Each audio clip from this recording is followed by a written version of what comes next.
By the way, I'd pay $1,000 to have Fletch hypnotized and just sit here and go back to 1978. And just go back. And just because there's times I want to relive with him. So. 78.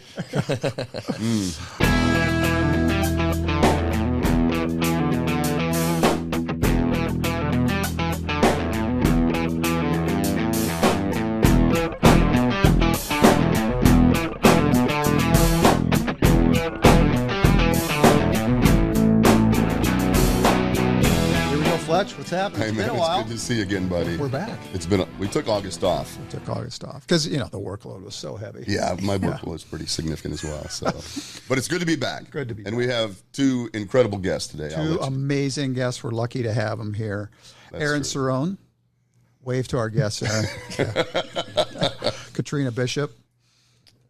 They are part of and owners of Hurstle Health. Hurstle? Saying that correct. I want to make sure because it means rebound or recovery, or being well, wellness. Yes. It's just a great definition. But let me just get a little background. Katrina, this is fascinating. Certified hypnotherapist. Correct. Mm-hmm. I've never met one before. Yeah. It's not that kind of therapy, is it? I mean, yes. Yeah. Can be.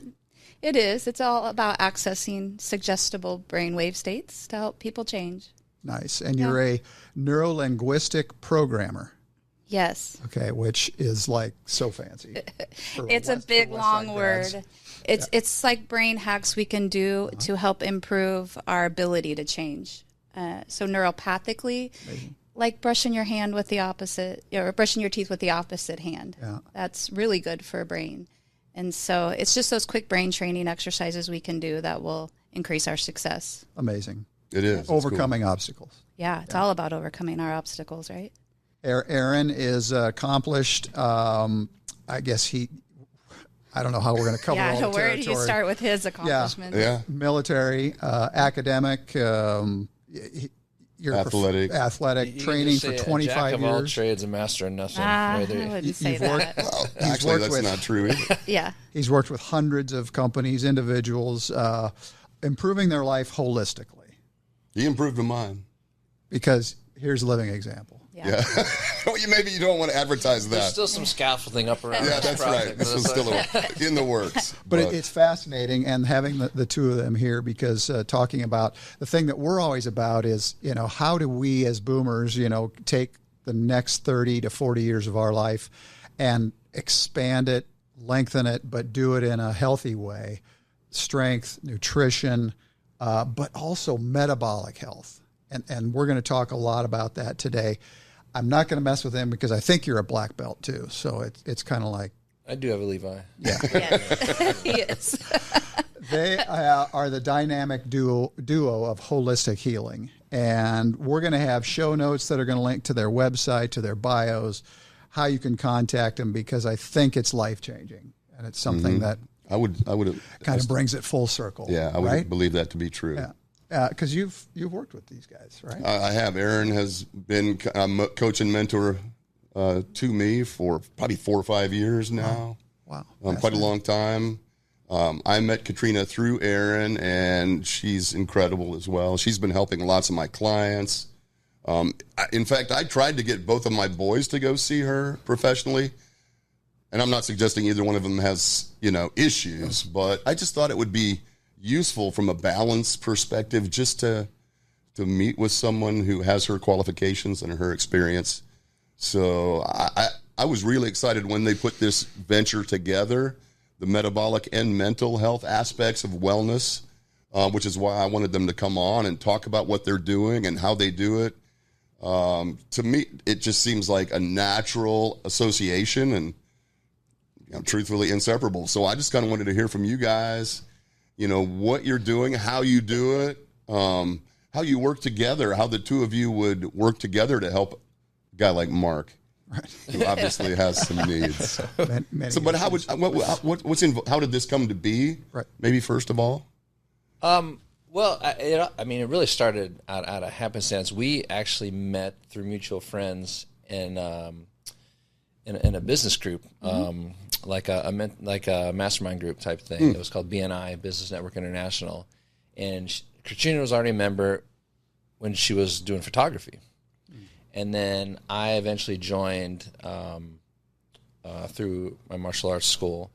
And so that's how we met. And then we that group always encouraged the members to do one-on-one sessions and meet and talk business. And it was very much a referral-based, personal referral-based type of group.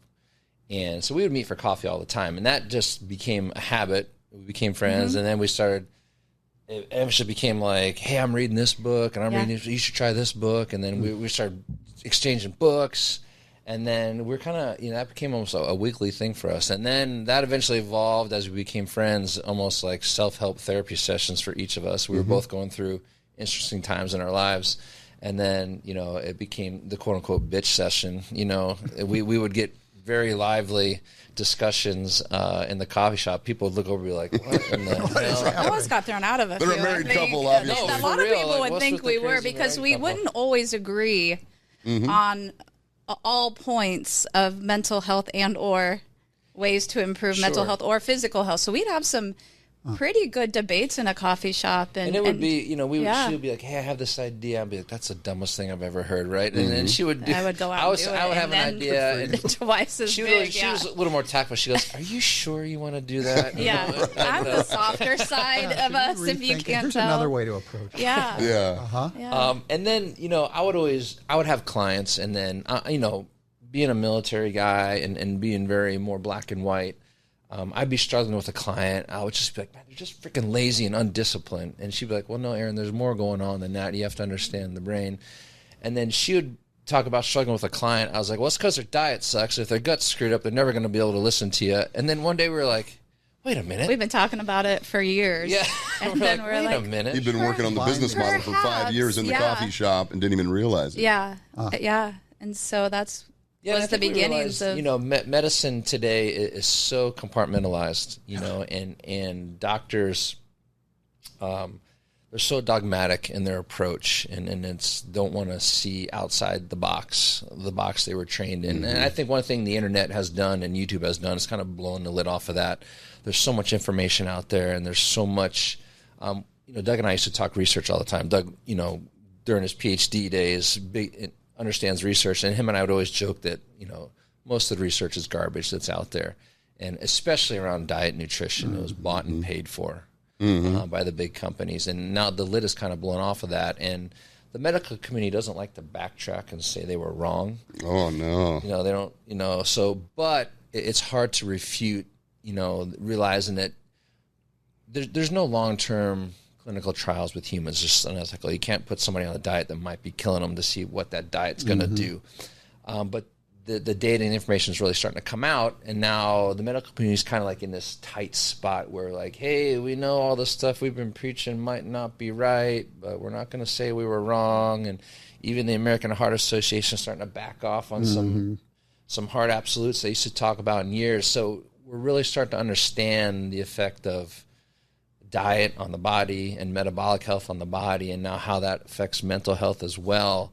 And now it's just trying to find out what's the new normal and how to treat people, especially older adults, who grew up under the staunch fat's bad for you, don't eat red meat, if you don't do this, if you don't do that, you're going to die. And then we're realizing, like, hey, that may not have been right. So now how do we kind of approach these things? And that's kind of where Katrina and I started thinking, like, hey, people either get treated for this disease or get treated for this, but there's never any talk about how does that correlate to each other, or what's the relationship there. And it's just give them the pill and be done with it. Right. Treat the symptom. Don't really look for root cause. Preventative care is something everybody just kind of says, well, That's true. So I've got a question for you, and it's something I always struggle with is what truly is health, and what does it mean? And what does it mean to you, and what does it mean to you? I mean, I read something on your website, and it was kind of really interesting to me. There was 6 areas or dimensions, and it was like a lightning bolt kind of a thing that you guys mentioned. There's relational, there's existential, there's mental, physical, emotional, and environmental. And I guess Katrina, starting with you, maybe when you talk to a client or someone that's interested in, I'm stuck, is that where they come to you? And then you just kind of say, okay, let's start at the beginning. Absolutely. And kind of like Aaron said, most of the clients, when they come to me, they have tried everything. Mm-hmm. Usually hypnosis, hypnotherapy isn't the first place people try. Mm-hmm. So they might have been in talk therapy for 4 or 5 years, or been to doctors for the anxiety, depression, or they just can't seem to lose weight, or, whatever that is. And they're getting to the place of like hopelessness where they'll try anything. Mm. And so really it's about strategic planning to some degree. Like we put things, in my office on a board where we can look at what the obstacles are. Because, we know that emotions drive the feelings in our body, and the feelings tell our organs and our system how to operate. And so you can't really separate the mind from the body. So when Aaron and I were discussing this for several years about the impact on health, we have to treat them all as one. And so really that's mind body, which is a wholeness. How do we create wholeness within ourselves, so that all areas of our life improve? And I have to say that, clients, I love working with them, because when you teach them the tools about how to retrain their brain or how to change their belief systems, their health naturally improves. Mm-hmm. And I've seen some dramatic change with clients. And where we pair really well together is that he brings in that nutrition side, because mental health will always affect the gut. It always affects the body. And you could have a negative thought and your heart's going to race and your blood pressure is going to go up. Just like you can have a positive belief, and oxytocin and dopamine and good chemicals are going to go into your bloodstream. So it's teaching people how to heal themselves, really. And is there a bridge then between the two of you where someone says, you know what, I'm stuck, or they have an issue in their life, they're trying to figure out what it is? There's got to be a connection, I would think. Like, tell us about your nutrition, tell us about your physical activity, and do the two of you then try and bridge that, or is it a separate, compartmentalized approach?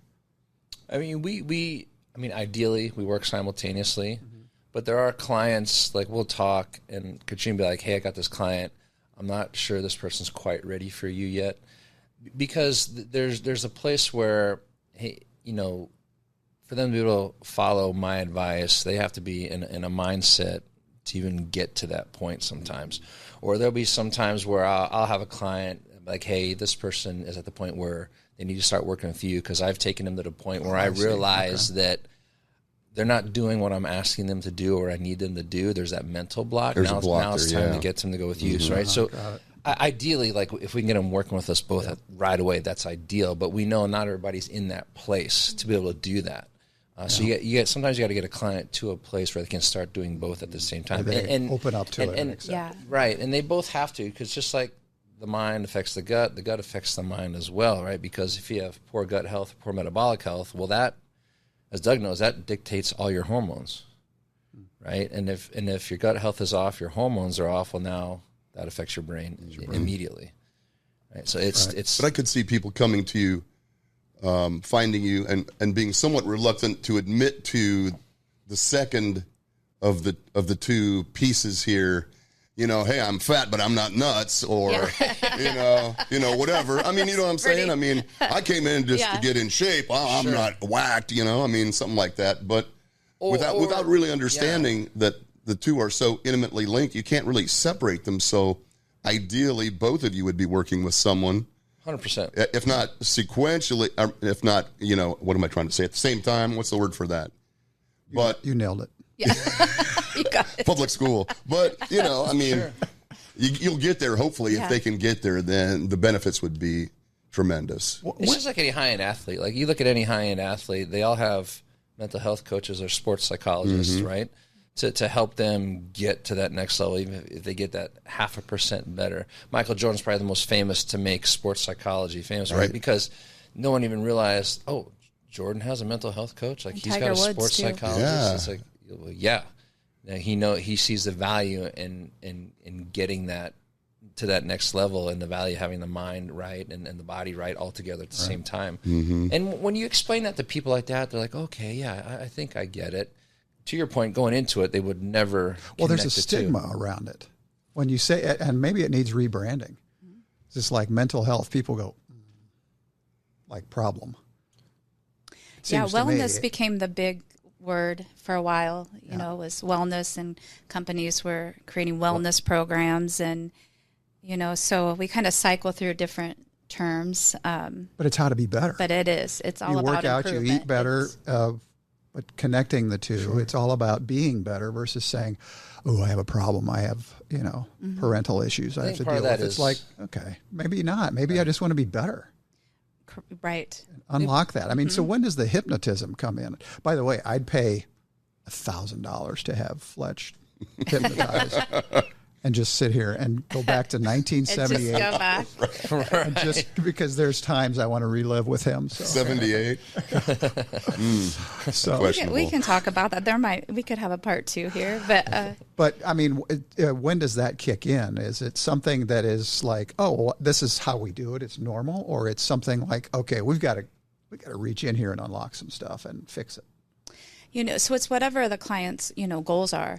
And so as we determine like what their actual goals are, like Aaron was saying, some clients aren't at a level of stabilization yet to work with him. And for example, I had a consultation and starting with a new client that, you know, she's struggling with a sugar addiction. She's also getting into, you know, the age range, the 50 plus, where our bodies cellularly can't store our emotions as easy as they did when we were in our 20s, or even traumas, or, you know, experiences of our life that have been negative.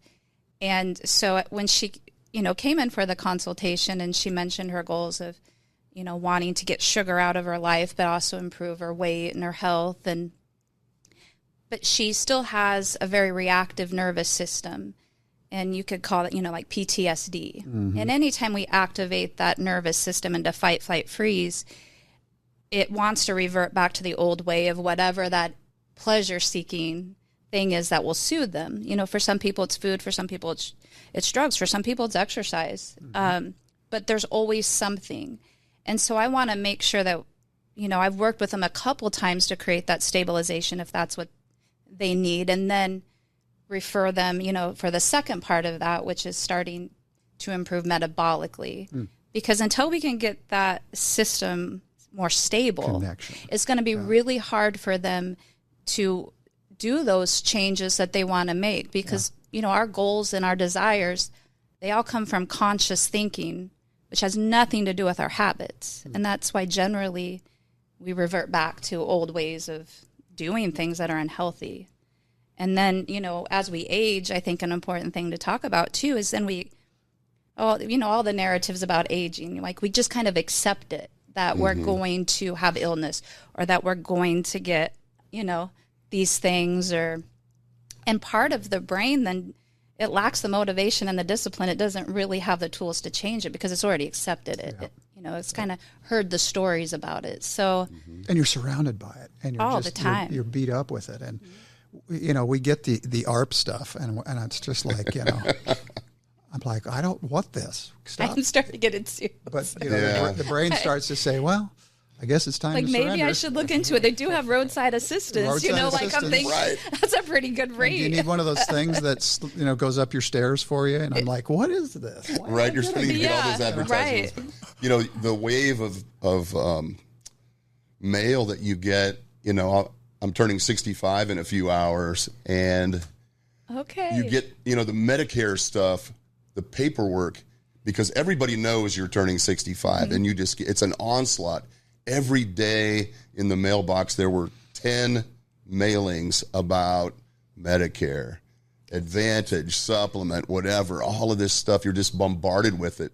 And I think, like you were saying, mentally, what does that do to you? Yeah, you start to think, man, I'm old, you know, or maybe it's okay that I'm just sitting on the couch because I'm old. I don't need to get up and go walk because I'm old, and this is what old people do, or at least as I recall the old people in my life, my grandparents.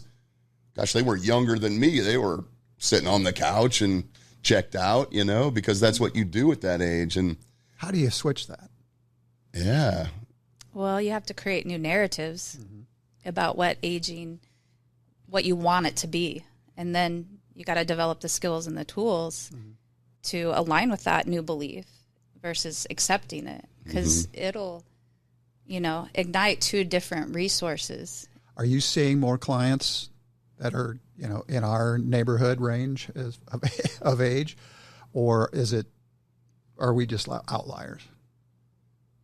I mean, I can only speak from, in my gym, I got older people there all the time. I think the big thing is you have to, too often in the medical community, we deal in absolutes, and you have to stop doing that, especially as we get older, right? What was my first thing you say? Doc, I hurt this. Okay, well, stop doing that. Yeah, exactly. Right? And what's one of the big things when, you can't exercise, you get a bad knee, and you can't do this, and you can't do that. That's all you hear a lot of times. And I'm not poo-pooing doctors, but for decades, everything was in absolutes, right? Well, you can't do this anymore, you can't do that anymore, you shouldn't do this, and you shouldn't do that. And you're like, why not? Why can't I do a marathon anymore? Why can't I do a triathlon? Why can't I? Well, you're getting older, you shouldn't do that, and you got a bad this, and you got bad that. And you're like, well, the reason that stuff's bad is because you told me to stop moving. And now I haven't moved for 10 years. Now I can't get off the couch. And now I got all these other problems because you told me to stop doing something.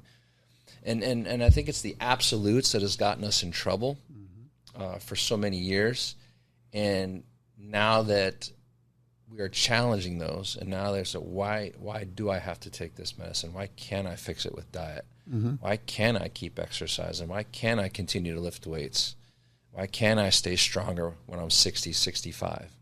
And we're realizing that really it's two things that don't allow us to age well, right? It's immobility, right? We're a fairly sedentary society anyway, but it tends to get worse the older we get because we're told not to do stuff anymore, right? So, and once you're immobile, what starts to happen? Well, you start to lose your range of motion in all your joints, and then you can't move. And then now you're not doing any type of movement or calorie burning or any exercise, and all the metabolic issues start to creep in. And if you look at all the things that we treat, they're really only symptoms. Exactly.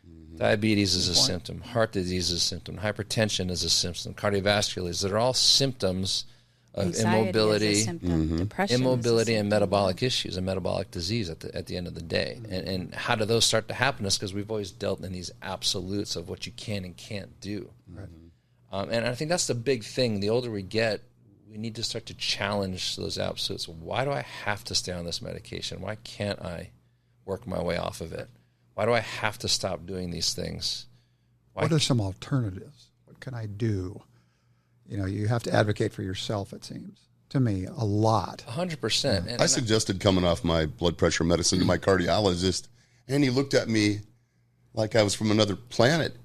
I said, isn't my goal to get off of this medicine? He goes, your blood pressure is great on this medicine. Why would you want to tamper with that? I thought the whole point was to get off the medicine. Unfortunately, I think that's where the business of medicine has ruined medicine. Because, if you come off that, then you don't need me. Yeah, no shit. I don't want to. Like I tell people all the time, like a good trainer will train themselves out of a job. I will arm you with the things you need to be able to do it on your own and live a healthy lifestyle. You shouldn't need me your whole life. Right? A good doctor should get them to the point where they don't need to come see me other than once a year for a checkup. A checkup. See where, Like I don't, but, unfortunately, the money and the business behind food and medicine has kept us on the easy way out, on the medicine, on the drugs. Well, just go on this medicine, you'll be better. And stay on the medicine. It's like, no, you're treating the symptom, right? You're just covering up the symptom, not getting to the root cause, which is the metabolic or the mental health issue at the end of the day. Do you think good health starts in the gut or starts in the brain? I think that's a chicken and egg argument. It's both. Like Katrina said, it's both. You generally, ideally, you start both, but generally you'll start somewhere. Most people don't start with one or the other, though, it seems to me. Not usually. But neurologically in the brain, you have a vagus nerve, and it's the Paul Revere system of your body. And so if someone's struggling with anxiety or depression, it activates that vagus nerve to say, hey, you know, there could be a threat. Even if it's an imaginary threat, its job is to conserve energy, and it shuts down your organs, so it has more energy. So naturally your gut is affected and your heart is affected, and serotonin is produced in the gut, you know. So the longer a client struggles with anxious thinking or anxiety or, you know, self-doubt, the more the gut's affected and the less serotonin is produced. And to piggyback off of what Aaron said, you know, we're very a prescription happy nation here in, you know, the United States, even for mental health. And, you know, I work also in the field of substance abuse, and when clients are experiencing more anxiety, that may come from a situation in life that would naturally raise anxiety, like a job interview, and they're like, I need to talk to my doctor about upping my medication. And it's like, wait, well, you know, time out. I always talk with your doctor. But if you stop taking that medication, the anxiety is still going to be there. We're not really healing the root cause of that anxiety. And we just want to push a dosage button and increase that dose all the time. And they also come with a lot of side effects too, you know, and the percentage of the effectiveness of a lot of drugs like that, they're not great when we research them. So, and that damages the gut. And a lot of clients too, part of their goals is like, they'll ask me about like foods they can take to help, you know, the gut heal. Or, you know, I have a lot of parents with teenagers with anxiety, like, should we be looking at diet? And I'm like, you know, yeah. And I got a guy that can help you with that, so that I can stay in my lane of, you know, expertise. And, but yeah, you know, we definitely want, our brain naturally always wants the easy way out. You know, we're conditioned for that. And that's how it's wired too. You know, we have to take that into account. Right. We don't talk in absolutes. I have certainly learned that, you know, over the last 50 years of exercising and training and working out to some degree, not quite so long for focusing on nutrition. I didn't focus on nutrition at all in my 20s. I just ate everything I could get my hands on, you know, just, it didn't matter what it was. But then you start into that diet thing where you're, okay, low carb, low fat, whatever, Atkins, keto, all of those different incarnations of these.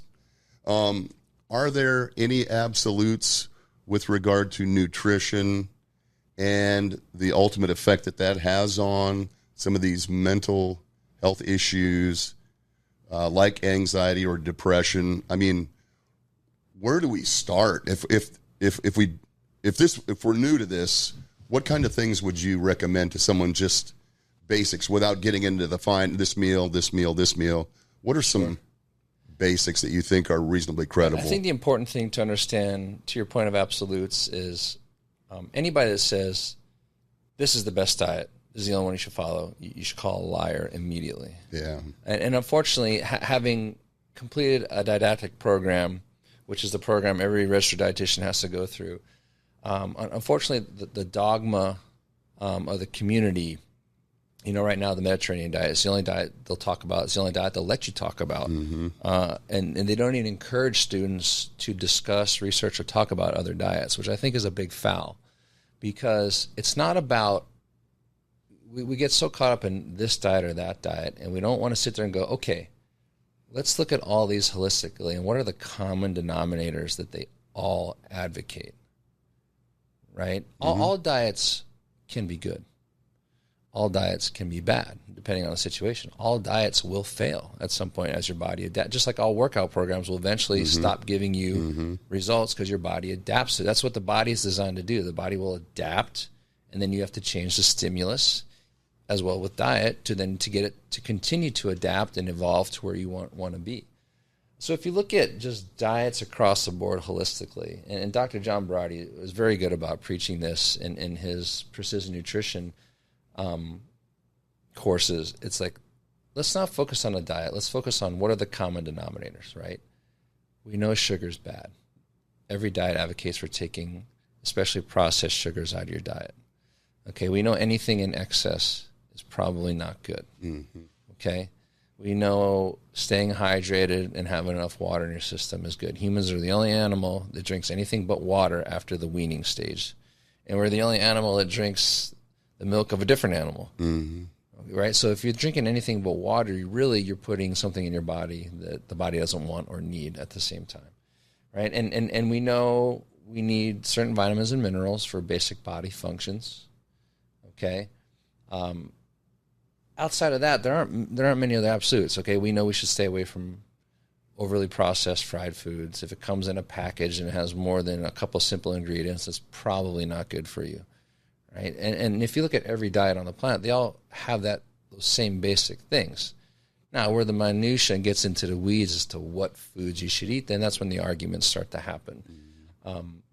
But for most people, right, if you just start there, if you say, okay, if I take all the excess sugar out of my diet, if I take all the processed foods out of my diet, if I'm not deep frying stuff anymore and I'm eating whole real foods, I'm probably going to be all right. Yeah. I'm probably going to be pretty healthy. I'm probably going to be pretty healthy, and a lot of my problems are going to disappear. Well, and I'd say too, with what Aaron said is like, first of all, I get rid of the word diet in my office because that's not sustainable.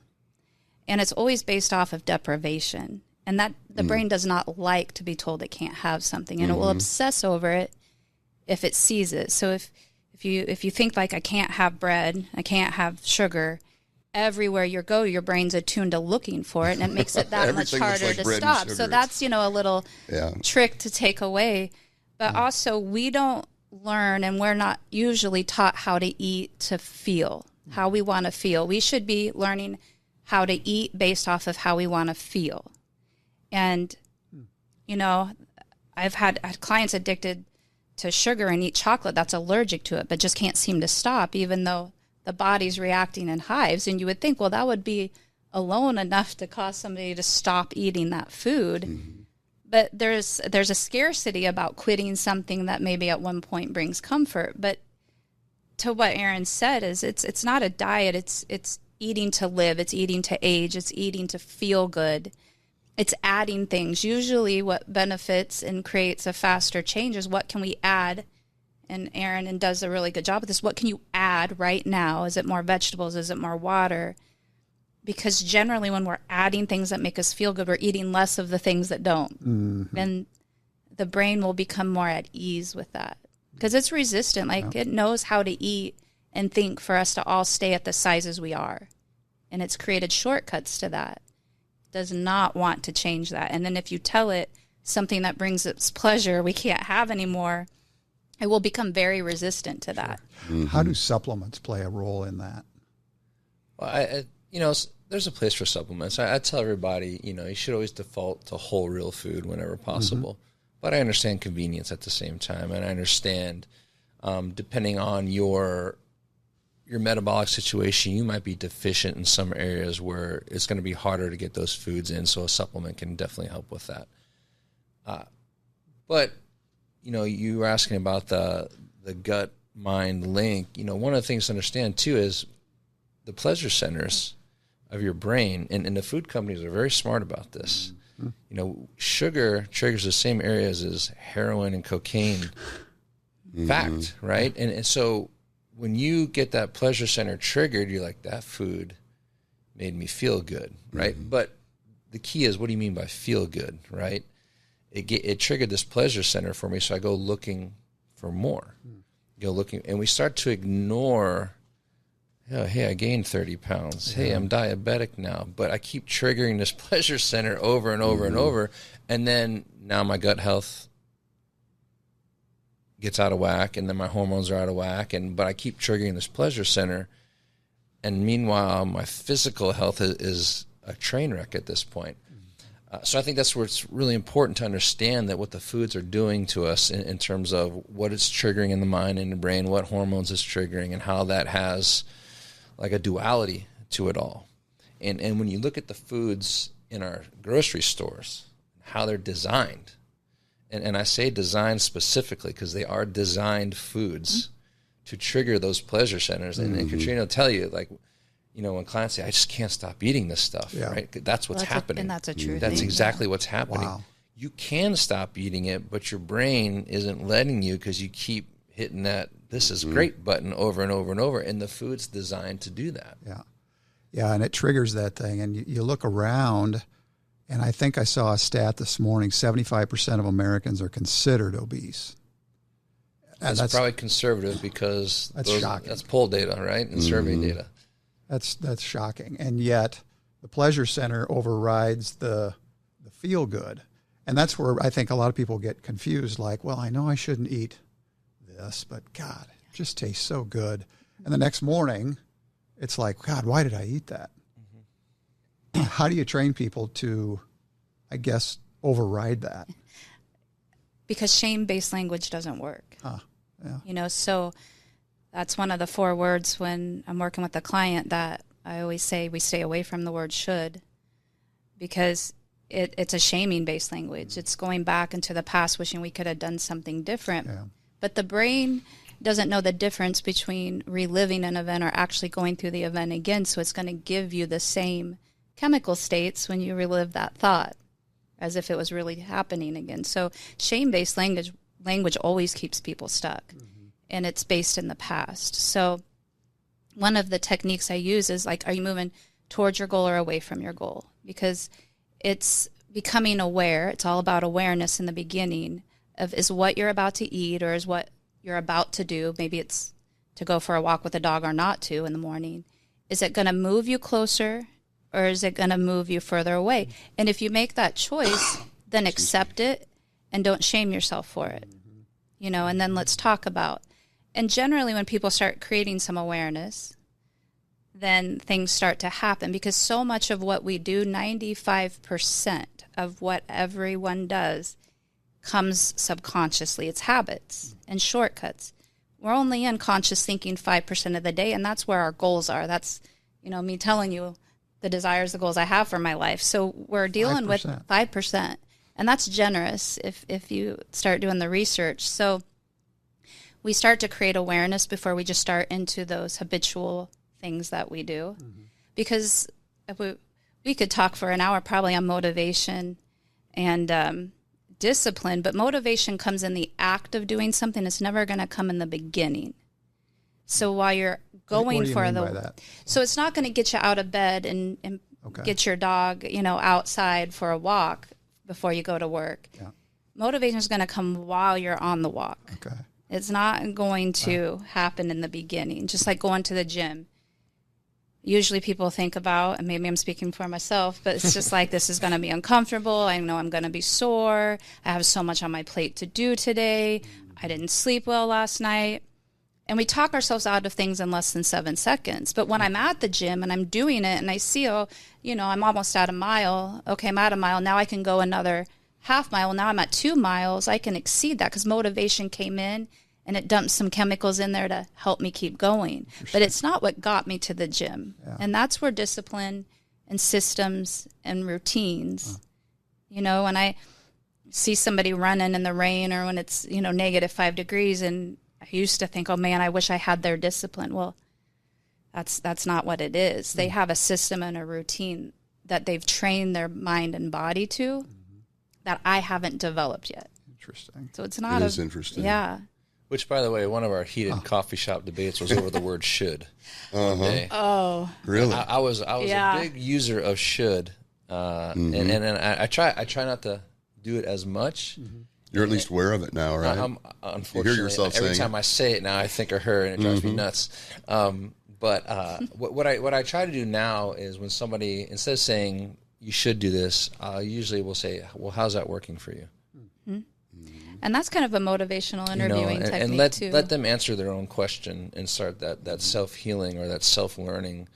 If Doug's like, I'm just, I can't lose this weight, and, well, what are you doing for your diet? And he'll tell me, I go, well, how's that working for you? Now, sometimes it comes across as a smart ass, but my point is now they have to think about it, and they have to answer their own question, right? And rather than me saying, well, you shouldn't eat this and you shouldn't eat that. And shaming. And I'll say, well, how's that working for you? Yeah. Should we maybe make a change? Is it moving you toward or away from? Yeah. Should we maybe make a change? And the only have you way thought about trying X, Y, or Z? for someone to really process and create awareness for themselves is for them to come up with their own answers. So anytime we use the word should with ourselves or, our kids or other people, it's just shame-based. It's invalid, validating versus them coming up with the commitment or them coming up with the answer or what they're willing to do. And Aaron touched on one of the other words, which is can't. Because any time we say can't with ourselves, I just can't seem to lose weight. I just can't seem to stop smoking. I just can't seem to eat right. I just can't seem to get to work on time. We're literally telling the brain that it can't. And the brain thinks in black and white. So essentially we're programming ourselves to the thing we don't want to have happen. Can't do it. Yeah. How do you flip that? What would you say instead? You could say, I'm learning how to. I am working towards. I am improving. And does that release something where your brain starts to get conditioned? Absolutely. When we say right now, I'm learning how to do this, or for right now, the brain just will back off. It will just become curious. Or that's another one of my favorite words. I'm curious what I'm capable of. I'm curious what my workout at the gym will be like today. It's a pretty neutral word where the brain is like, okay, we're willing to go see what's possible. Yeah. Is this the foundation of positive self-talk or visualization techniques, things like that, where you're kind of restructuring that vision for yourself? Or? Yeah, it's part of that NLP, just learning some quick things and language, things that we can use to help make it easier. Visualization, like Aaron said, all professional athletes are trained in mindfulness, mental movie rehearsal, visualization. It's all hypnosis. So Tiger Woods was one of the best. He'd play that golf course 100 times in his mind, not only making every shot accurately, but also making the worst shot, how would he get out of it? Because then when you're in the situation, it doesn't feel unfamiliar to you. You've rehearsed it in your mind. So powerful. I mean, in high school, I had a coach, Cal Bentz, in swimming, who was just legendary, but he introduced the concept of close your eyes and just visualize your race. But not just the race, but the walking out. What's the temperature? What's the sound? What are people saying? What's the whistle? And what's the echoing? What's the water temperature? Visualize all. Okay, so you're a 17-year-old kid, and you're like, this what? What are you doing? But the more you did it, it actually worked. And it really carries over. And I just wonder, it's something I wanted to connect to a little bit, is the state of worry.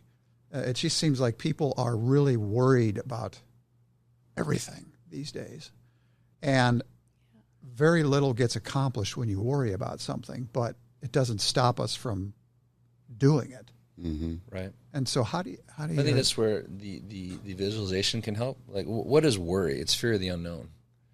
So when we visualize, we always think about visualizing all the positive stuff, but there's great value in visualizing negative. And what I mean by that is someone who's apprehensive to go to the gym. Why? Because it's going to be uncomfortable. I'm going to feel embarrassed. Well, if you sit there and visually, okay, what's that going to feel like? What's that anxiety feel like? What's that burning sensation on my legs going to feel like? What's the heaviness and what's the exhaustion going to feel like? And you go, okay, I see that. I'm going to work through that. And then when it happens, to Katrina's point, it's not foreign to you. So I'm not worried about it now because I know it's coming. I've dealt with it in my mind, and I know how to deal with it when I actually experience it. When I teach people jiu-jitsu, for example, when you're new and you're new, you don't know how to do it, you're struggling, there's somebody on top of you, you feel claustrophobic, and I start to panic. I said, okay, good. Now, you know what that feels like now. So now think about that before your next match. What's that going to feel like? What did you feel like? How did you react? How do you want to react? So now next time when you experience it, you go, okay, I've been here before. This is not a big deal. I've rehearsed this, right? So I've visualized the struggle.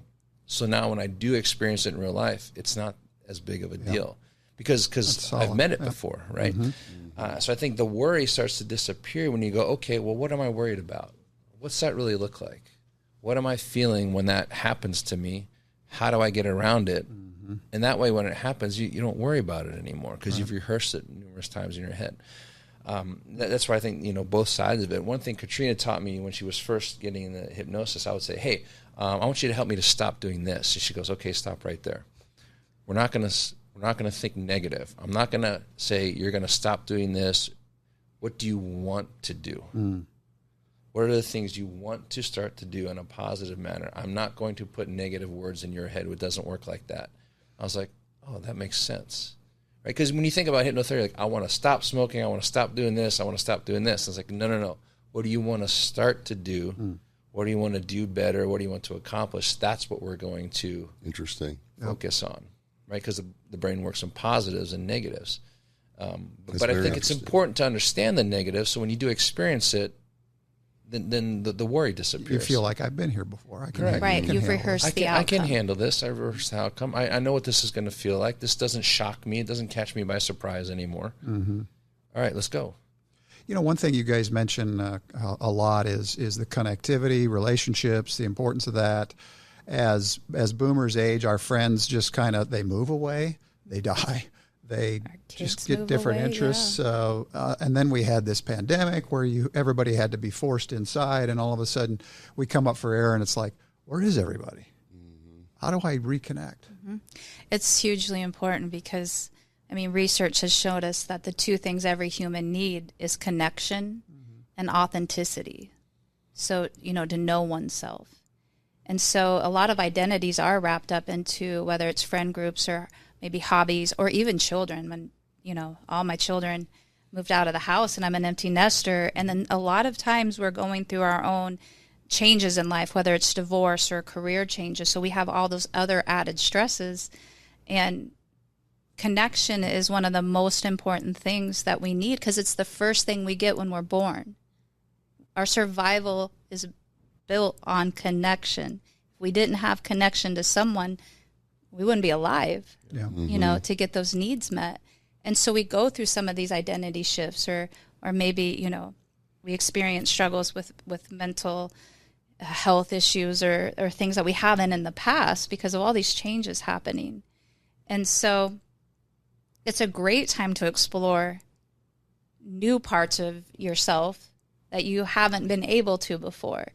So it's good to give ourselves like something new to learn and achieve. And as Aaron said, we met when I was a photographer, and I used to come and photograph his fights, his Muay Thai fights.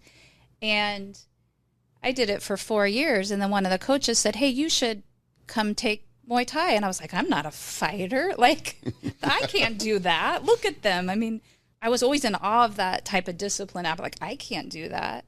He was like, no, it'll be good for your anxiety. Like, just come try a class. And man, it was my favorite thing. I never thought I would love it so much. And it would have not only improved my health and my weight, but my mental health, my anxiety just drastically improved. And so I think part of this next phase, of life, I'm excited because I get to explore new interests and new things and just be curious. And it's connection with new people. And it's kind of a new challenge where you're like, this is different enough, but I'm starting to really, you get the dopamine from, you've done it, haven't you? The dopamine? No, the Muay Thai. Yeah, the Muay Thai or the... Well, you just stand there and he punches you in the face. It's not as much fun as she's trying to make it out to be.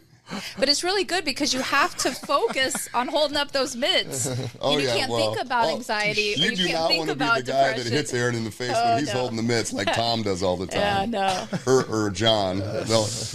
He's holding the pads and then they hit him and he's like, the hell? Yeah. What are we doing here? Hit the pads, for God's sake. But it's a great time to reconnect with yourself, too. It is, most definitely. Because we do get lost a lot in building careers and raising And you can do new things, you're saying. Oh, my gosh, yes. Try new things. And that's important. As we get older, we get in that mindset of, well, I can't do that.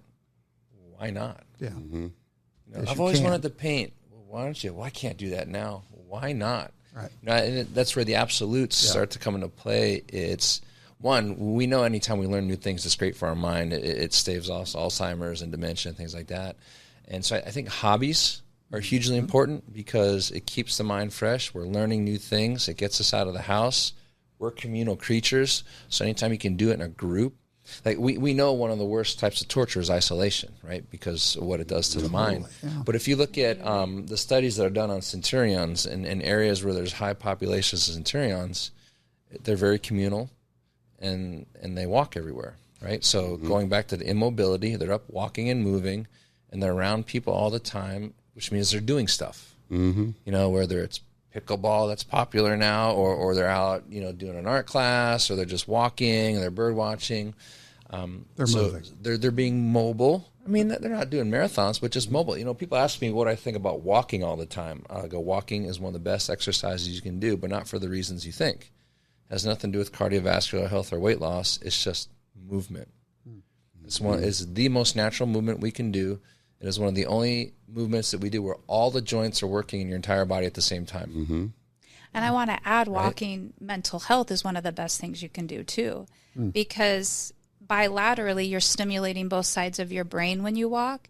And to what Aaron said, like in tribes and cultures where mostly like Aborigines would walk, they're processing, you know, not killing the lion or maybe something that went wrong that day. You know, the walk home allows them to process their feelings or emotions because your brain is desensitizing that emotion and feeling.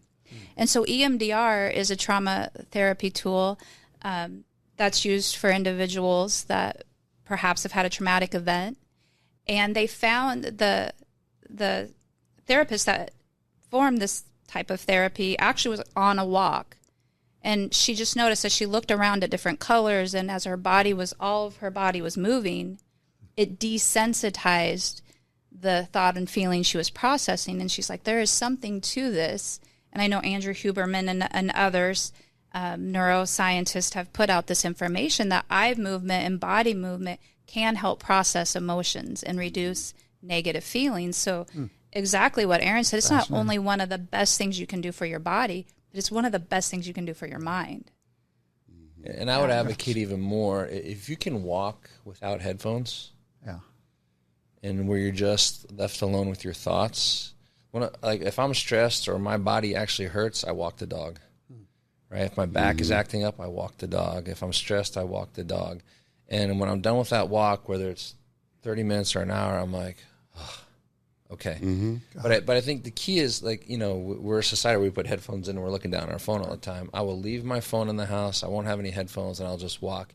Even if I'm just listening to the wind blow as I'm walking, to what Katrina said, I'm subconsciously processing all the crap that went on that day, and I'm just kind of letting it out, letting it go, because I'm just left alone with my thoughts. So it's meditative in a way. But if you got music blaring in your head, that's not happening, more than likely.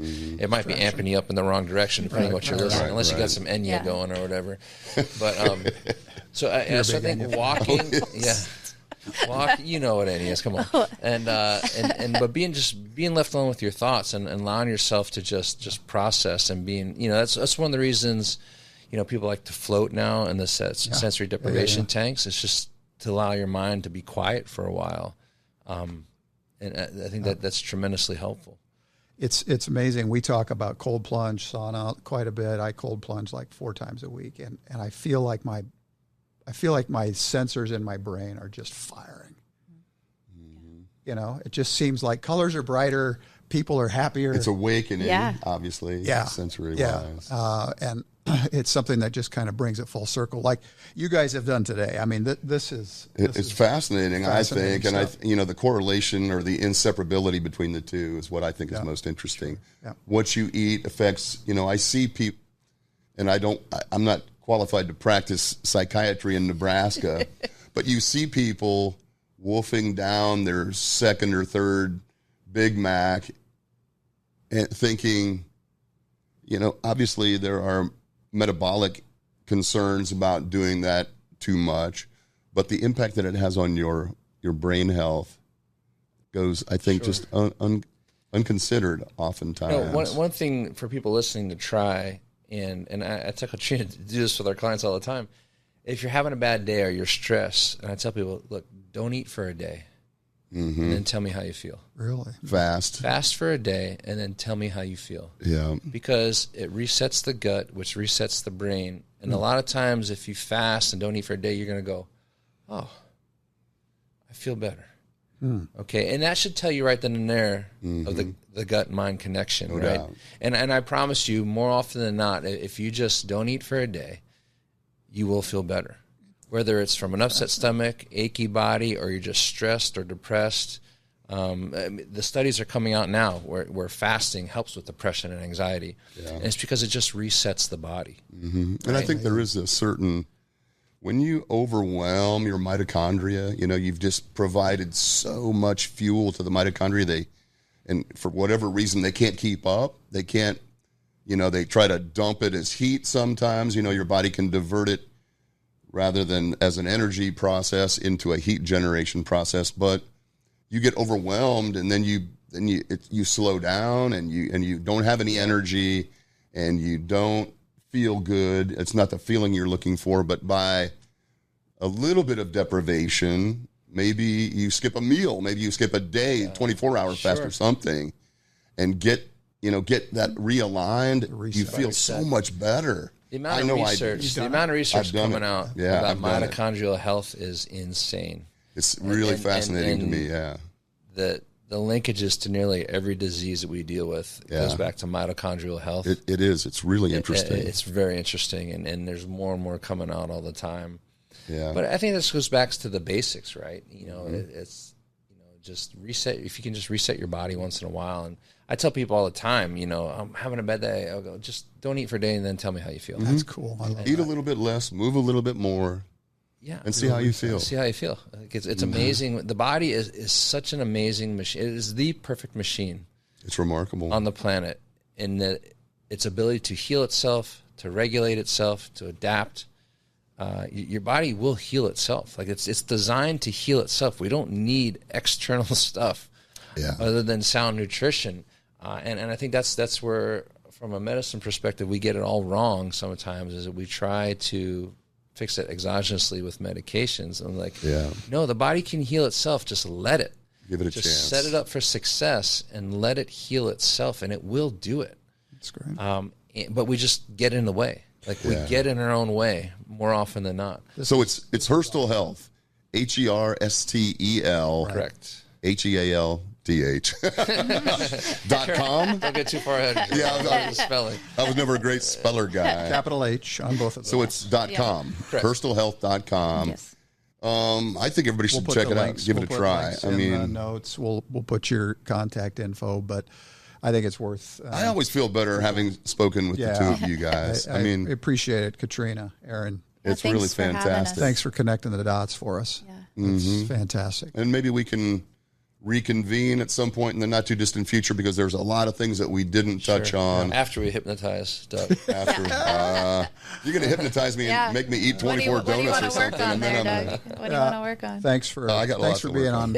We appreciate it. Any last thoughts or parting thoughts? I would say I would encourage people, ask questions. Yeah.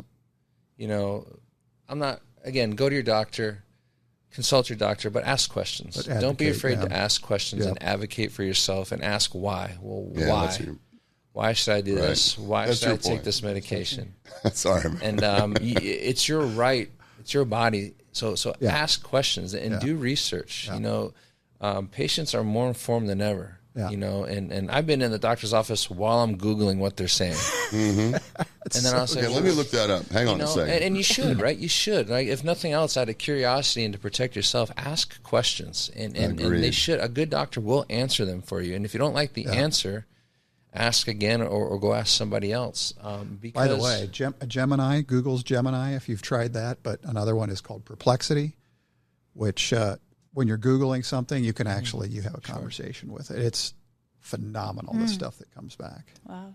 Yeah. It's not like, 800 links. It's just like, okay, Aaron. So that's the AI that is talking to you when you first started Google search now? Gemini, but there's another one called Perplexity as well, which is really... It's also the government tracking device. So Yeah. Here we go. Yeah. For another Speaking of hypnotized. Yeah, thank you. Thanks for doing this. Appreciate it. Yeah, have a great weekend. Enjoy your swag. Yeah. We got swag New now, swag. folks. Oh, it's the best. Yeah. Thanks All for right. doing that. Okay. All right, man. I'm Hayes. This is Fletch. We'll see you guys next time. But what do we know? Yeah. Well, a little bit more now. We know a little bit more today. Good. Thanks. All right. Thanks, everybody.